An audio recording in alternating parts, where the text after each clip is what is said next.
We often hear about what a dream day in retirement might look like.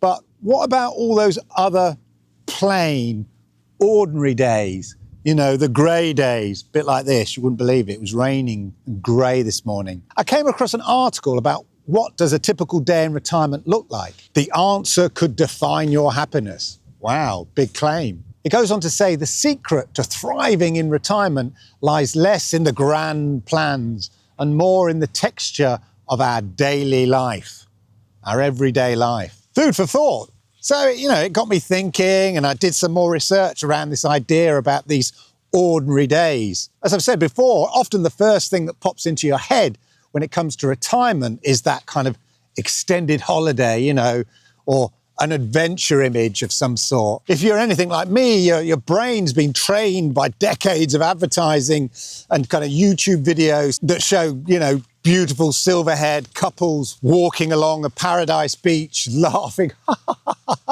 on the deck of a sailboat or something. Or maybe they're clinking wine glasses with a view of the Tuscan hills, or sitting together on a beach looking at the sunset, or chilling in the pool all day. This is the dream that we're sold. I see it all the time on these sort of retiree YouTube channels where they're, you know, touring the world or driving around in a camper van or something. And in fairness, it's all very inspirational, of course. It's the bucket list dream, right? The grand adventure, reinforcing a vision where happiness is found in a series of sort of peak experiences. And look, I get it, those memories, those moments, I've done it myself here and there, fantastic, can't deny it. Absolutely. But they are just that. They are just moments. I saw a wild stat the other day. If you have a 20-year retirement, so absolutely possible if you're retiring early, you're looking at over 7,300 days. And most of those aren't going to be spent on a sailboat in the Mediterranean or chilling in a pool in a foreign country like some sort of East End gangster in Spain. No. They're going to be Tuesdays and Thursdays or dull, rainy days like it was this morning. I mean, it's turned out all right now, strangely enough. But anyway, they're going to be ordinary days. And here's the secret that no one really sort of talks about. The true measure of a happy retirement isn't found in that handful of epic trips, you know, that we kind of look forward to all the time. It's found in the quality and texture of those 7,300 odd ordinary days. So kind of my mission today is let's forget about the bucket list for a minute, okay? We've all got dreams and grand plans and all of that. Let's talk about the real stuff, yeah? How to build a day-to-day life that actually feels as good as those commercials look. And there's a Nobel Prize-winning academic who may just have the answer. Okay, so let's kick off. You finally do it. You retire early, whatever it is. And that first phase, as I've mentioned before on this channel, it's amazing. I mean, it is. It does feel like a massive relief from work. That's why we call it the honeymoon phase. No alarm clock, no boss, no deadlines. It's just that sort of incredible sugar rush of freedom and release. Awesome, you know? I loved it. Of course I did. Still do. No Teams meetings on a Monday afternoon. No Sunday night blues, as I've talked about in other videos. Taking my time at breakfast. Go for a walk. Fabulous. Yeah? Brilliant. But then the novelty starts to wear off a bit. The sugar rush fades. And for a lot of us, this is when that weird feeling can sort of begin to creep in.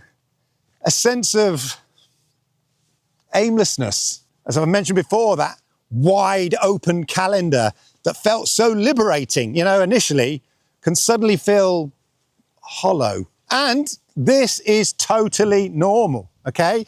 Nothing wrong with it. It's the disenchantment phase I've talked about, when you realize that an endless vacation isn't perhaps quite as fulfilling as you imagined. For decades, our jobs gave us more than just a paycheck. They gave us a structure, a rhythm. They told us when to get up, where to go, what to do. You know, and we all took it for granted. And it also gave us a huge piece of our identity, who we were. I've mentioned it loads on this channel if you're a regular viewer.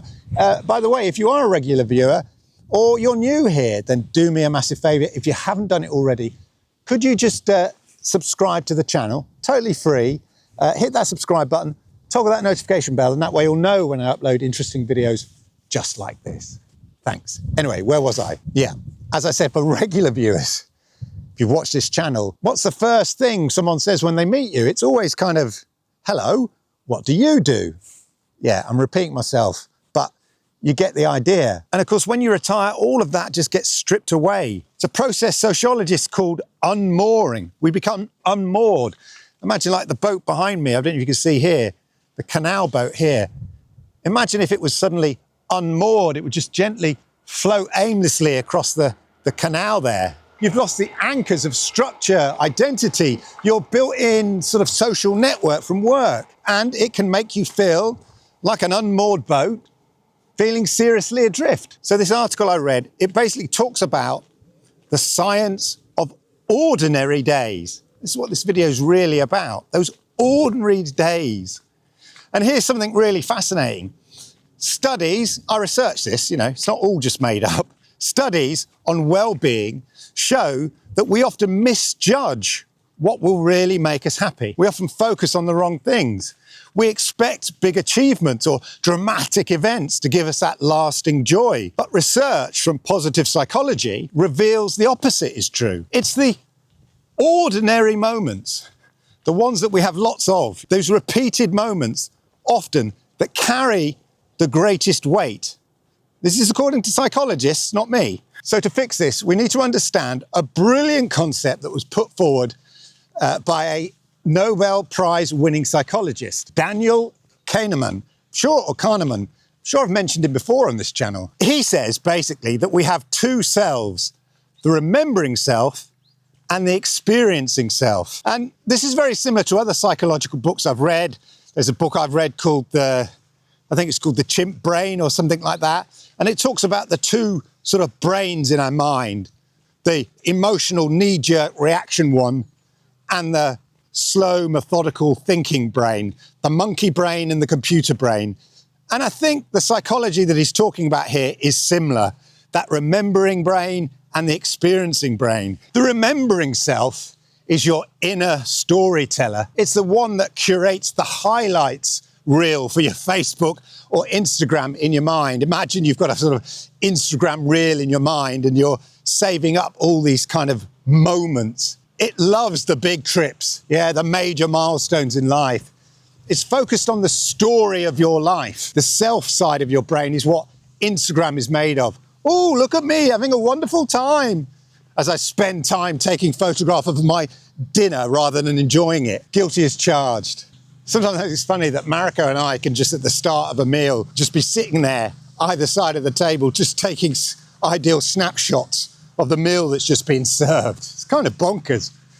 But loads of people like that. We live in that kind of Instagram-y type world, don't we? As I said, social media just seems to fuel this activity and I'm guilty as charged. When I look back on my life, I realise now that I spent a lot of time trying to curate those inner storyteller moments, creating those moments that would make a great anecdote for later in life.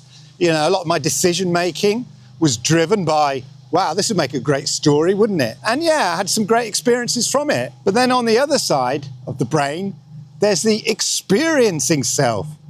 It's the one who actually lives life moment by moment. That concept of being in the moment. It's the experience that's tasting that morning coffee, actually eating that meal and enjoying it and savoring it in that moment, feeling the sun on your face. Well, the sun is out, unbelievable.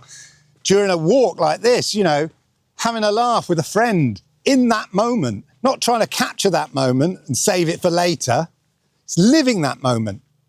And here's the kicker. While the remembering self loves the highlights, your day-to-day happiness and life satisfaction depend almost entirely on the cumulative quality of those moments lived by the experiencing self, which are mostly those plain, ordinary days. So a successful retirement isn't one that prioritizes the contentment of the experiencing self. It's about making sure that your average Tuesday, your average Thursday is pretty darn good. Because at the end of the day, there's going to be a lot of those. Those 7,300 plus ordinary days are the prose of your life story.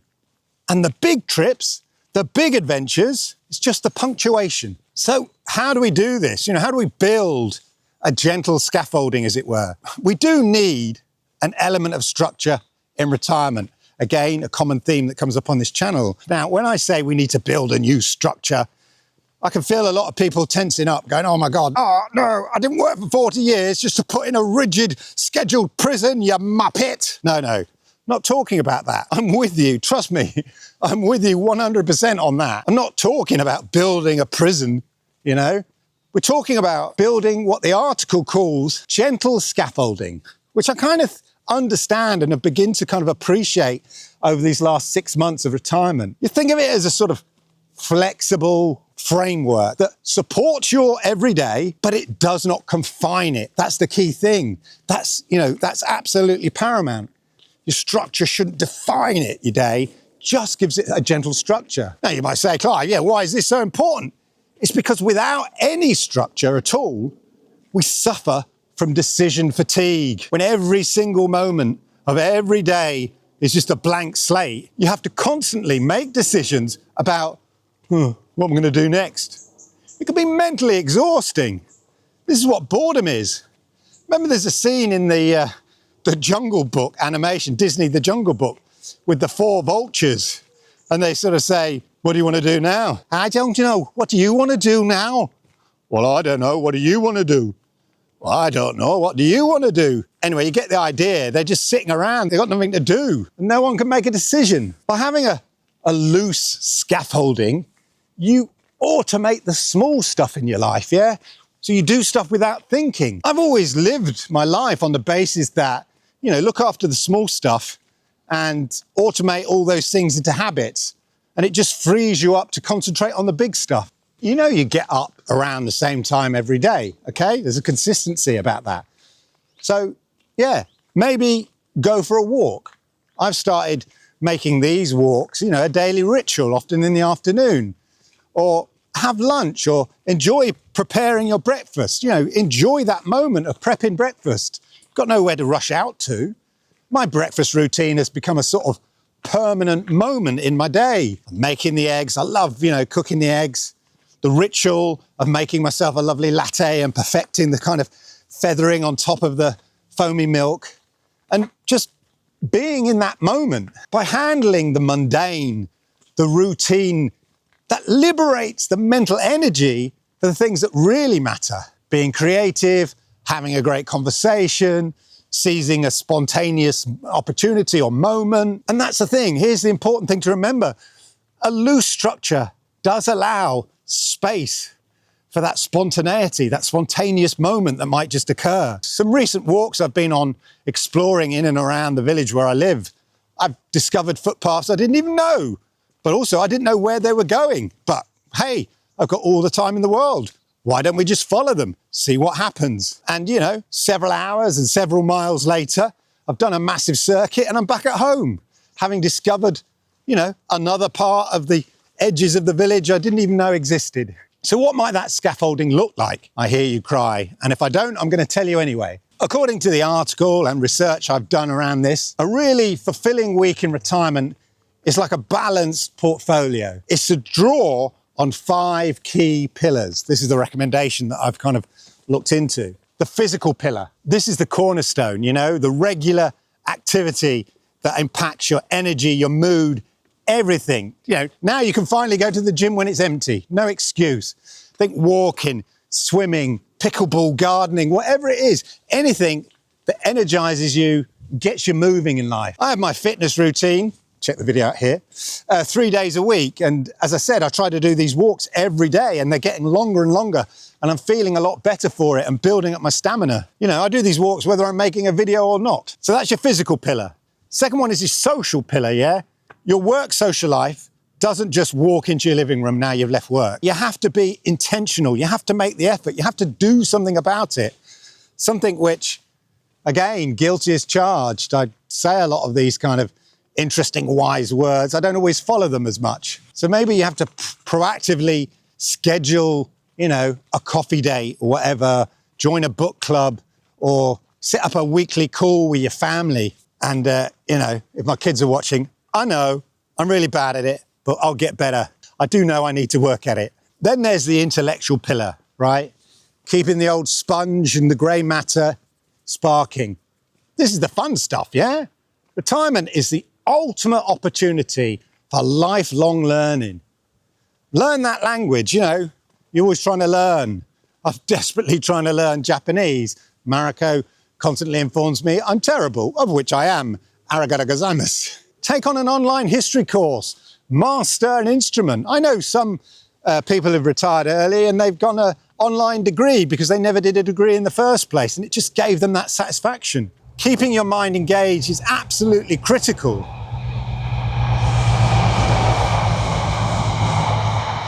Heavy goods. I'm interested in all things AI, and I keep abreast of all the developments. Additionally, I read a lot more now. I used to be an avid reader 20 years ago when I first commuted on the commute. Then I had kids, and then I couldn't stay awake on the train. And then the reading got put to a side because you have kids and you're too busy. Now I read it before I go to bed, and it straightens the mind out, just calms me down a bit, rather than just doom scrolling all the time. Then we have the creative and productive pillar, yeah? The make and do. Sounds like a sort of kids' art TV program, doesn't it? Let's make and do children's program. This feels the need, in a way, for purpose that your career used to provide. I do think you need a little bit of purpose or a little bit of focus to replace at least an element of what work provided. It's about finding activities that get you into that flow state. You know, you don't even realize you're doing it, but you're being productive. Whether it's painting, woodworking, gardening, volunteering for a cause, using a skill that you already have, that kind of stuff, mentoring someone. I mean, for me, it's kind of editing these things, editing these videos. Sometimes I've been editing these videos and I'm so into it, and then I look up and it's suddenly like 3 or 4 in the afternoon, and I think, oh my God, where did the day go? Not that I've got anything to worry. I've got plenty more of those days. You know, I had no idea of time flowing by. And someone said to me, oh, that's because you got in the flow state, baby. Okay, I'll accept that. Yeah, certainly grey skies on the horizon, ladies and gentlemen. Next up, the contemplative pillar. This is the one that we always forget about. You know, again, contrary to what I said, work makes us busy and all of that. But we should not, despite having a gentle scaffolding, we should not overschedule ourselves out of fear of boredom. Boredom is important. I read an article about this on Forbes recently, whole different video. Because remember, the schedule isn't about filling a vacuum, filling something that you want, you know, replacing all your work activity. Of course it's not. It's not about filling your day to the brim. It's about intentionally building time for rest, factoring in chill moments, yeah? Times of reflection and quiet. And when I get back from this walk today, if the weather is good, and it is so far, I make a nice afternoon coffee. Again, a habit, 3 o'clock, bing, bing, time for a coffee. Make myself a nice coffee, and then I'll go and sit in the garden. And if it's raining, I'll go and sit in my conservatory and just sit there, chill out, no distractions, enjoy my coffee. It's about noticing and savouring those little micro joys in life. It's not all about the big old joys. There's little micro joys. As I said, that perfect cup of tea, coffee, a chat with a grandchild if you have it, or a relation or a friend. Those moments, they have a huge cumulative effect on your mood. It might only be a little small moment, but lots of them, like drip, drip, drip, just build up. What's it, you know, the whole is greater than the sum of the parts. So anyway, after all that conversation about pillars and scaffolding, the most important thing to remember is that there is no sort of single correct way to do retirement. As I've watched so many YouTube videos, have my own YouTube videos. One thing it teaches me is that every retirement is very, very different. Different finances, different circumstances, different situations in your life, different ages. There is no single correct way to do retirement. Don't get depressed or disappointed that your retirement life isn't like somebody else's, you know, isn't like mine. I mean, God forbid, you might even think that would be the worst thing, Clive, if my retirement was like yours. The point is to try to build a fulfilling routine, one that is genuinely authentic to who you are and what your core values are, not what other people think you should be doing and all of that. I mean, the report does go on and outline a few archetypes that people fall into, which I kind of love. It's interesting just as a bit of fun and a guide of where you think you are. You know, these things are always fun, trying to categorize yourself. So let me know which one of these you think you are. Put them in the comments below. So the first one is the engaged contributor who builds their day around purpose and service, maybe volunteering or caring for grandkids, you know, and they love it. You know, there's plenty of older people I know who absolutely love having the grandkids round. Yeah, it's their absolute pride and joy. And then there's the social connector, okay, whose calendar is driven by lunches, club meetings, community events, busy, busy, busy. As I've mentioned before, I know some volunteers, older volunteers in this village. They're on every committee you can think of. They absolutely love it, getting involved. Not for me. I am on one committee, but not, you know, not constant. Don't know how people find the time. Then there's the solitary learner who loves a quiet start, deep dives into their hobby, you know, rebuilding Cutty Sark out of matchsticks maybe is an extreme. Finds new hobbies like coding, writing, learning a new skill, painting, making YouTube videos, you know, like this. Please like and subscribe. And then there's the flexible adventurer who wakes up without an alarm and decides what to do based on their mood. You know, they go, right, this is how I'm feeling. This is what I'm doing today. That can be dependent on their mood, as I said, the weather, and they just embrace total spontaneity. Now, as I said, none of these archetypes are better than the other, okay? They just show that a great ordinary day is one that truly reflects who you are as a person. I put a list of helpful questions in the YouTube description down below. If you're interested in, you know, trying to build that loose scaffolding, you just answer the questions and it helps you sort of structure the day for you. So check that out if you find it useful anyway. So the big secret to a happy retirement isn't really a secret, is it? At all. I mean, it's the quiet daily work of just building a life. The grand adventures, yeah, you know, you might have, or what we're sold as the kind of perfect retirement plan, great, you know, and they happen now and then. I'm off to Japan again soon, and I can't wait for that. But all these are just icing on the cake. And it's the satisfying ordinary days that are the cake itself. So try to make it as sweet as possible. The gentle scaffolding of a routine is not a cage, okay? It's the stable foundation of your retirement that gives you the freedom to be spontaneous, to say yes to adventure when it comes, but to truly appreciate the open sky. Structure and freedom are not opposites. They actually need each other. Throughout my life, there have been periods where I'm just looking forward to the next adventure or a key date in the calendar somewhere before. And the ordinary days are just wasted because I'm not focusing on them. I'm not concentrating on them. I'm just focusing about, oh, this time next year we'll be millionaires, Rodney, all of that. You know, in life, sometimes I felt I was just waiting for that moment at the expense of actually being in the moment there and then and enjoying those ordinary days between the waiting for that big adventure that might be 6 months away or whatever, that apparently will make my life so much better. It's such a waste when I look back. As John Lennon says in Beautiful Boy, life is what happens while you're busy making plans. It's your 7,300 plus days. So design them well and make them work for you. Because not every day is that photographic Instagram big adventure. Anyway, I'd love to hear your thoughts on this. As ever, put it down in the comments. I get so many comments on these videos. It's really great to kind of engage and understand, you know, people's thoughts, and those that love the videos, those that don't, whatever. Just put your comments down below. And of course, if you like this video, hit the likes, because I like it, YouTube likes it, and it helps people like you find content just like this. And if you are new to my video, or one of the 83% of people who watch my videos on a regular basis and haven't got round to it yet, please hit that subscribe button, toggle that notification bell, because it really helps me out. And that way you'll always be notified when I upload videos just like this. And talking of videos just like this, why don't you check out these videos here? I think you might like them. Cheers, and thanks for watching.